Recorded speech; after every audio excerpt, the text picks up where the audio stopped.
Good evening, and welcome to Season 4 of Shhh Productions Vintage Radio Hour, sponsored in part by our friends at Dutch Creek Winery.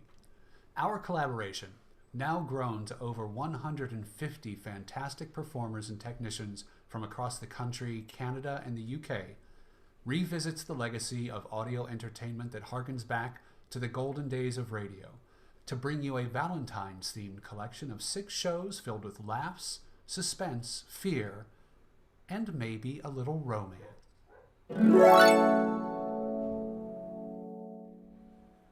The upcoming show, A Comic Valentine for Peg, one of the Life of Riley episodes originally airing in 1948, features Tony Ludovico, Jenn Bedell, Stephen Hanna, Jason Kientz, Natalie Tangeman, Rick Napoli, Bob Clark, Doug Joseph, Phil Wells, and Rick Clark, in a tale about why showing the boss a little appreciation is likely to keep you on her good side. Or else. Stay tuned after the show for the second part of our doubleheader, Blondie Gets a Valentine, starting at 9 o'clock. Now, grab a handful of candy hearts, cuddle up with your Valentine, and shh.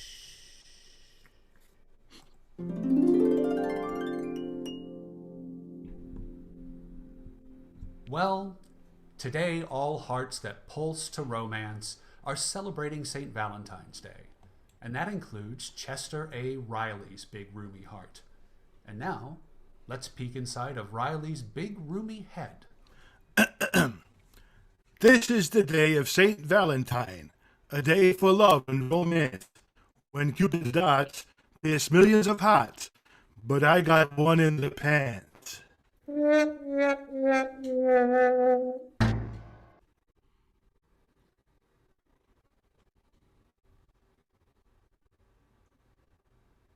And why does Riley have this bitter attitude? Well, it all started yesterday. Hurry up, Dumplin', let's get home. I'm starved. Now, wait a minute. I gotta stop in here and get some lamb chops. Yeah, well, hey, what are you going to Brown's for? You always shop at Pringles. Well, yes, I know, but I'm so embarrassed every time I go in there. We owe Mr. Pringle $18. What? $18? Peg, why don't you pay the man his money? Well, why don't you give me the money? Why drag money in? We were talking about lamb chops. Riley, we'll have to do something about that bill. It's 2 months old. Oh, so what? Has he asked you for the money? Well, no. Good. Then we can still give him business. After all, he's my lodge brother and promised to vote for me for president. I'd rather go to Brown's. No, that'd be double-crossing Pringle. Wait till after I'm elected. Then I can double-cross him. All right, but I really don't like the way that man treats his customers. Well, you'd think we were getting the stuff for nothing. This month, we are. Here's the store. Well, aren't you coming in? No, I'll stay out here. If he asks for the money we owe him, you can say I'm out of town. Well, all right. Wait here for me. Yeah.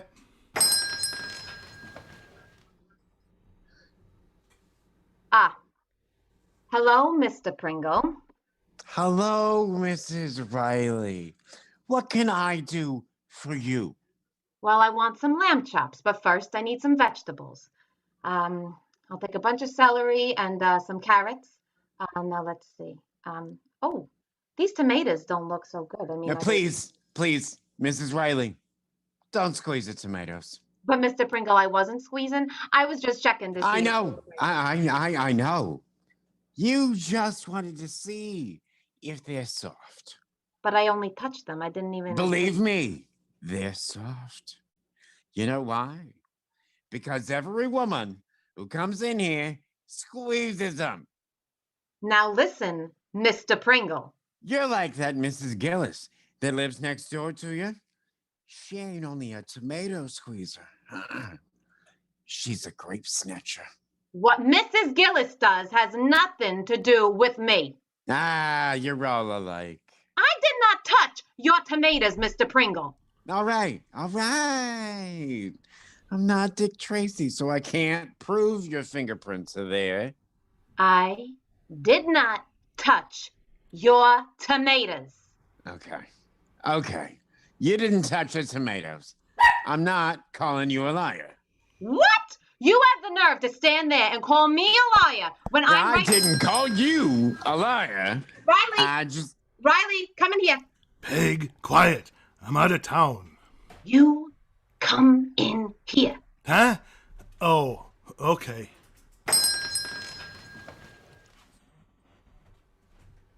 Riley, I was just insulted by Mr. Pringle. You were insulted? Well, don't just stand there. Say something. Hi, Brother Pringle. Hi. Speaking of the election at our lodge. Riley, did you hear me? This man deliberately called me a liar. I didn't insult you, Mrs. Riley. I just said... Now, wait. What's the sense of fighting? I'm sure we can settle this friendly like. What's the trouble, Peg? He accused me of squeezing the tomatoes, and I told him... Wait a minute! Did you accuse my wife of squeezing the tomatoes? Yes! Peg, you shouldn't have squeezed the tomatoes. Chester Riley, are you going to stand there? Be reasonable, Peg. After all, if you were a tomato, you wouldn't like me to squeeze you. Of course, you're not a tomato, so you like it. Now, can't we all be friends? And... Well, of all the Now, Peg, wait. Hey, Peg, wait for me.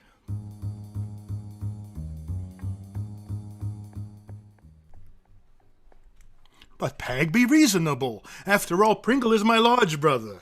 I don't want to hear any more of your excuses. All I know is the man insulted your wife and you just stood there. Well, what did you expect me to do? Punch him in the nose? What would that accomplish? You'd only have to carry me home. I mean, fighting don't get you anywhere, Peg. Well, you had no right to take his side against me. I don't like no fight. What I done was right. Sticks and stones will break my bones, but names will never hurt you. Hi, Pop. Hiya, Mom. Now see here, Riley. Well, we'll just leave it up to Junior. Junior, suppose a very good friend of yours insulted your mother. What would you do? Oh, I'd punch him right in the nose. Who asked you? Well, next time I go shopping, I'll take Junior. I still say I done the right thing. Mother, is dinner ready? Yes, dear, it's on the table. Well, all I see is a dish of beans. Where's dinner? That's it. Beans? You expect me to eat beans? I gotta have vitamins. Remember, I'm a grown man. Oh, sit down and eat. Beans won't kill you. No, never mind. Yeah, I can take it, but what about the kids? Babs, Junior, are you satisfied to eat beans for supper? Sure. It's okay with me. Who asked you? Now listen, Peg, I work hard all day and I gotta have meat to give me blood. If you don't care for me, at least have a little consideration for my corpuscles. What happened to the lamb chops? They're still at Pringles, thanks to you. No, don't you try to put the blame on me. You gotta feed me proper. That's your job, sweetie. Now, just a minute, Mr. Riley. I'm the provider in this house and you owe it to me. You owe me plenty, and if I don't get a good, substantial dinner tonight, you know what I'll do? What? You'll go without eating? Who asked you?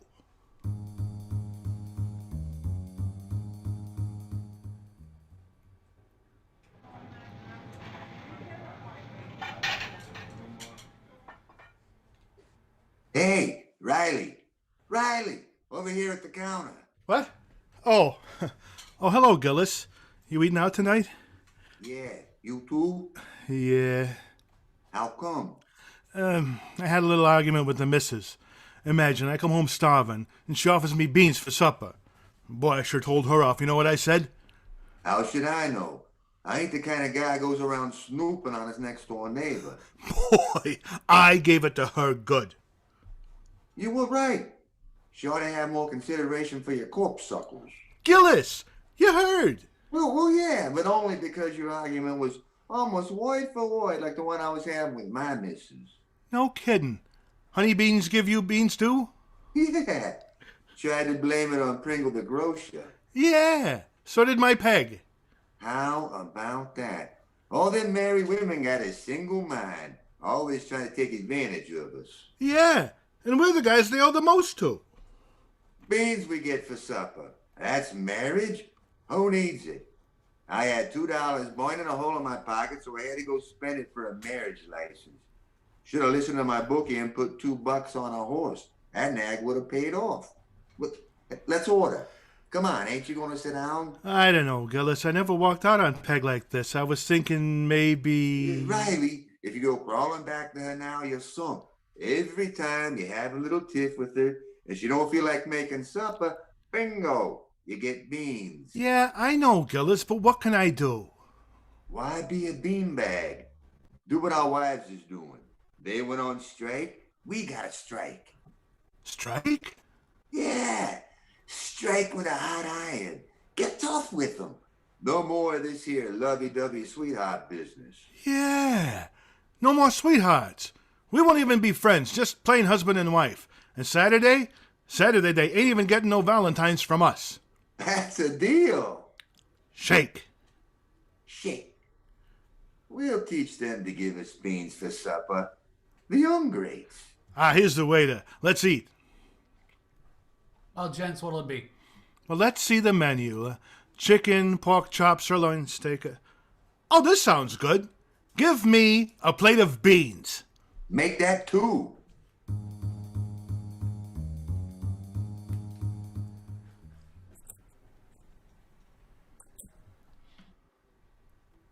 Who's that?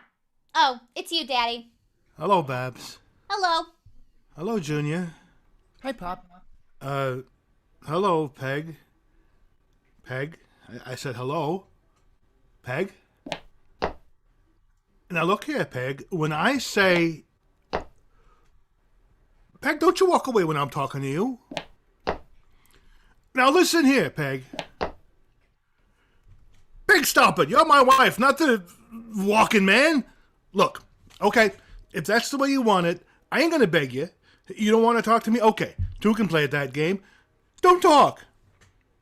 Peg, talk to me. Babs, would you hand me that cushion over there, please? Oh, here, Mother. Oh, you're gonna ignore me too, huh? Well, 2 can play at that game. I'll ignore you. I can be as ignorant as you, if not more. Ha! Happy days are here again. Peg, talk to me! Well, Orange, you the brazen one. After the way you put on at the supper table tonight, you expect me to pass it off as if nothing happened. Well, it'll be a long time before I talk to you. Ha! I made her talk. But I don't like what she said. She said she'll never talk to me again. Well, Mother's sensitive, but she'll get over it. Maybe you ought to apologize. Well, yeah, only she won't listen to me. Hey, Pop, maybe you ought to send Mom a swell Valentine. That'd square things. Yeah, that's right. I could find a special Valentine. I'll do it. Gillis can't run my life. What's Mr. Gillis got to do with it? Well, you see, we made a pact. A pact? Yeah, like diplomats make. Only I promised I wouldn't, but I don't care. If I can make a pact like a diplomat, I can break it like a diplomat.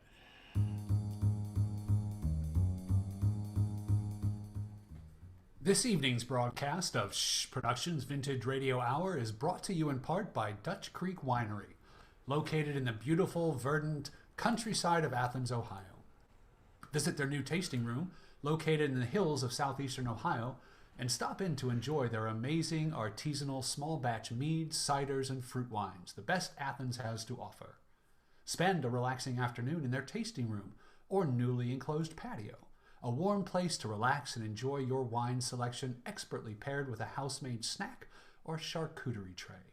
And don't forget to ask for their wines at your favorite local retailer.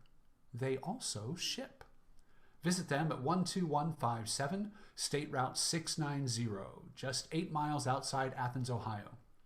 On their web at DutchCreekWinery.com, Facebook, or Instagram for more information about their events and current offerings. And now, back to our feature presentation.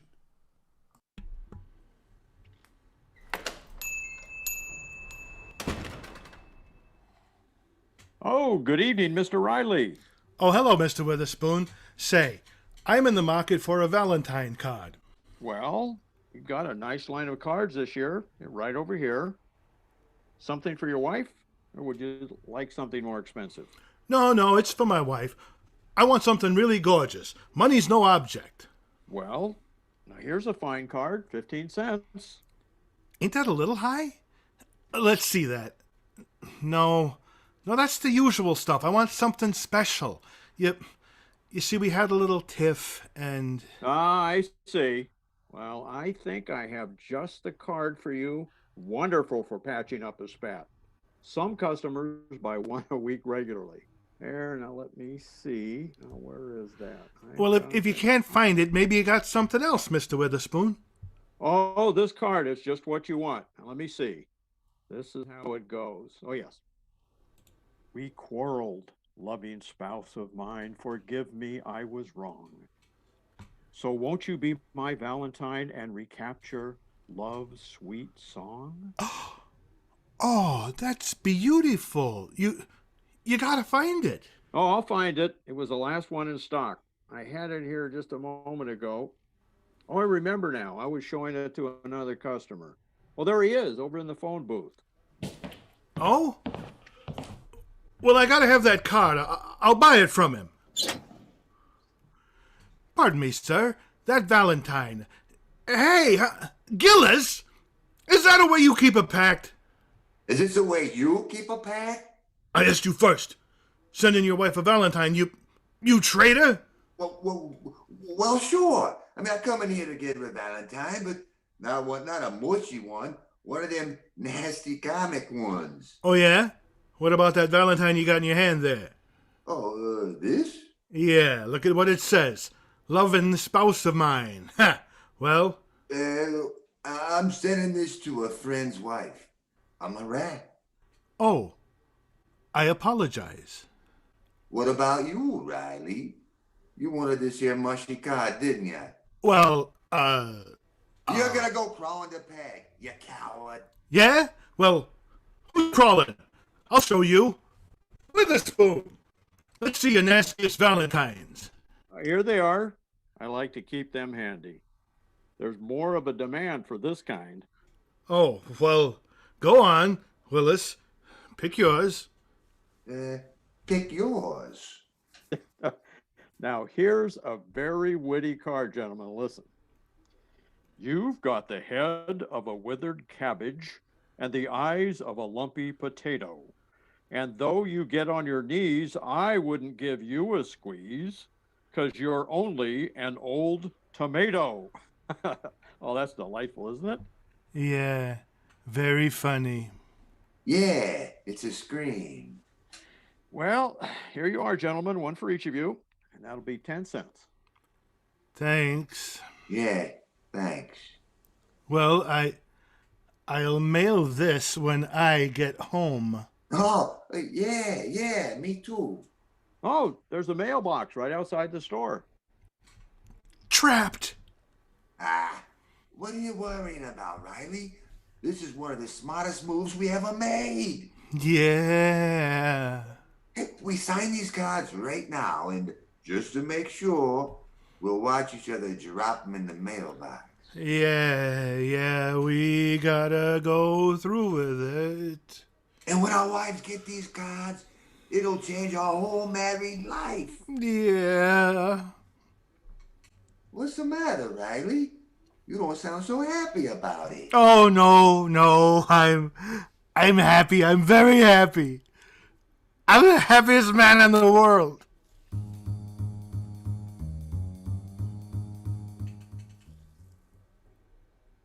Good morning, Daddy. Babs, did the postman come? Did he come yet? Where's your mother? Did the postman come? Well, I don't know. What are you so nervous about? Well, who's nervous? I just asked you, did the postman come? And then you said, I'm nervous, huh? Well, you certainly are nervous. Look what you're doing. Well, what am I doing? I'm just filling my pipe. But you're doing it from the sugar bowl. Oh, yeah. Well, tobacco ain't good for you.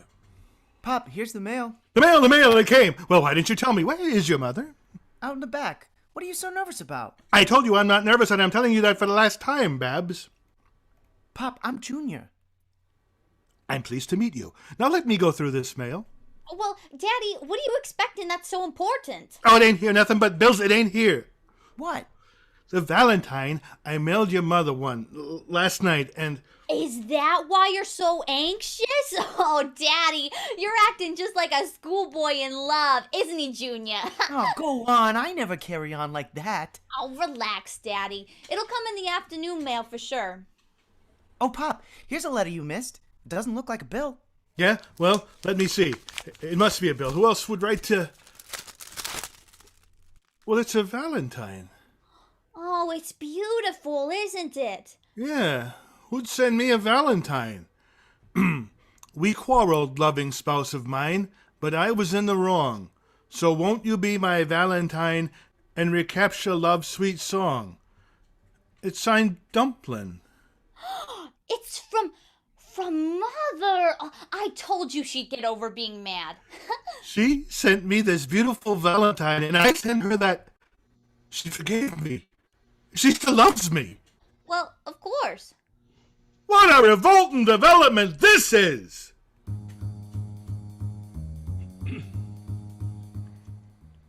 Oh, what a mess. What a mess when Peg finds out they got that Valentine. She'll murder me. I might as well phone up the Undertaker right now and have him come and get me. Save your nickel. I'm here. Who's that? It is I, Digby Adele, the friendly Undertaker. Oh, hello, Digger. I'm on my way to the telegraph office to wire a Valentine to my very rich Aunt Hepzibah. Yeah? She lives in far-off Australia. I wrote it myself, and I quote, "Dear rich auntie, with this card I hail ya. I hope to visit you soon in Australia. When I let you go away, I made a blunder. I'll never smile again till I see you down under." Cute? Yeah, but I ain't much in the mood for Valentine's, Digger. I'm in big trouble on account of one. Oh, yes. A Valentine once got me into a horrible predicament. Oh, yeah? I was courting a young person, and on Valentine's Day, I ordered the florist to send 3 gardenias with a card saying, "When I see you wearing these, I know you belong to me." And that broke off our engagement. Well, why? Instead of gardenias, the florist sent lilies. But what's troubling you, Riley? Well, me and Peg had an argument on account of Pringle the grocer, and, well, to get even, I sent Peg a nasty Valentine. Oh, dear me. You are in a hole. Yeah, well, I got pushed into it. Sloppy technique. Someone's forever getting pushed into a hole, and I'm supposed to pull 'em out. Tell me, did you sign this card? No, but she'll know it's from me anyway. Just to burn her up, I signed, "From the one you owe so much to." Oh, I'm cooked. Oh, cheer up. Where there's, if you'll excuse the expression, life, there's hope. Perhaps she'll never receive the insulting card. Why not? It might go to the dead letter office. That's where lots of my mail ends up. No, I addressed it perfectly. Then your only chance is to intercept the Valentine from the postman before your wife gets it. Yeah, that's right. I'll do it, Digger. If I don't, I'm a goner. Oops, that reminds me. I have an appointment. Well, cheerio. I'd better be shoveling off.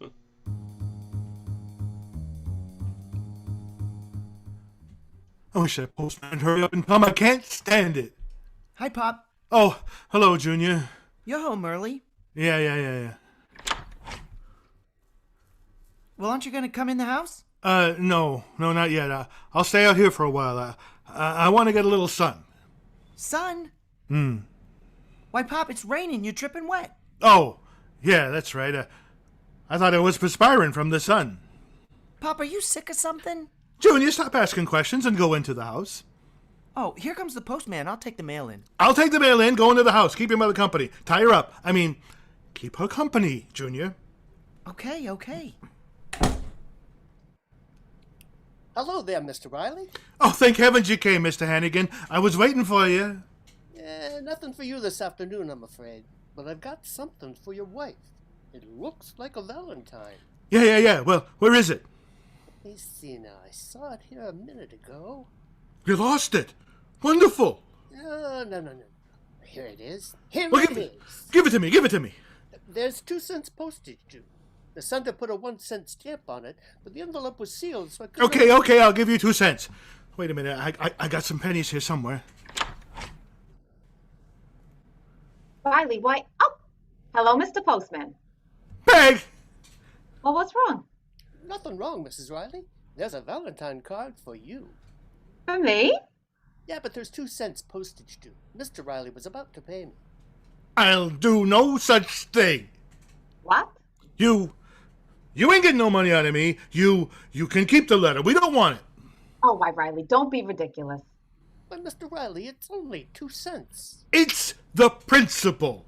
You guys in Washington can't push me around. I'm a taxpayer. 2 cents is... You're never satisfied. You just got $28 billion out of me for your budget. Well, I didn't do that. Now you want to squeeze 2 cents more. Oh, for heaven's sakes. I'll give you the 2 cents, Mr. Postman. I forbid it. Oh, dear. I haven't gotten any change. Well, in that case, I'm afraid I'll have... maybe I'm just an old softy about Valentines, but... love must go on. I'll pay it. No. Wait. Here you are, Mrs. Riley. You ain't getting away with this, Hannigan.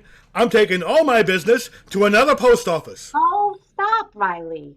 Thank you, Mr. Postman. Don't mention it. It's deductible. Good day. Oh, honest, Riley. Sometimes I just can't figure you... What? What's this? You've got the head of a wilted cabbage and the eyes of a lumpy potato. It's very funny, Peg. So you got on your knees, I wouldn't give you a squeeze because you're... Because you're only an old tomato. There's an echo in here. Oh, of all the mean, insulting... No, Peg, it's not that bad. Why, this is the lowest, the most contemptuous. It's just a joke, Dumpling. Where's your sense of humor? A joke?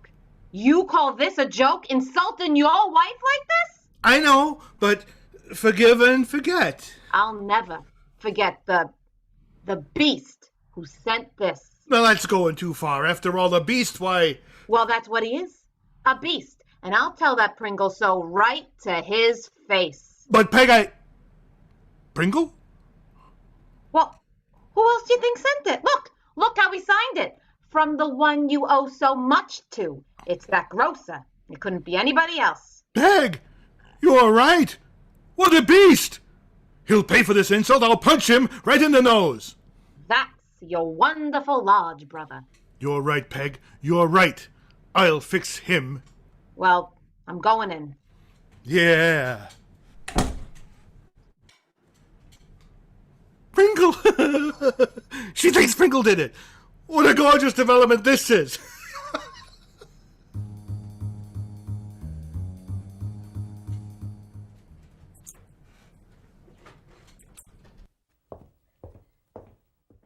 Is that you, Mother? Ugh, what a day. Oh, Mother, did you tell that grocer off? Babs, Mr. Pringle didn't send that Valentine. Your father did. Daddy? Ah, well, he didn't mean anything by it. That Gillis must have talked him into it. Mrs. Gillis got exactly the same card. Peg? Peg? Oh, shh. Don't say anything. Oh, here you are, Peg. Peg, guess where I just was? Over at Pringle's, and I fixed him good. They're scraping him off the floor. Oh, Riley, my hero. I did it for you, Dumpling. Boy, I gave it to him good. A left and a right and a left and a... Of course, he got one punch in on my nose, but that's all. You see, I still got a little blood on my lip here. Oh, yes. Oh, I see. Now wipe that ketchup off your lip and go sit down and eat. Certainly, my Valentine.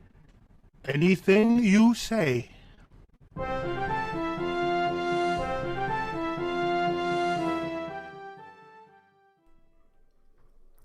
Thank you to our outstanding performers, our brilliant production manager, Nick Martin, our sponsor, Dutch Creek Winery, and to you, our audience, for joining us for the launch of our 4th season, Love is on the Air. We hope you enjoyed the show. Stay tuned for the second half of our doubleheader, Blondie Gets a Valentine. Tune in to hear all of the hysterical mishaps and misunderstandings that happen when Valentine's Day becomes a battle for the last laugh. That episode is coming up at 9 o'clock. We have another doubleheader next week, so tune back in and shh.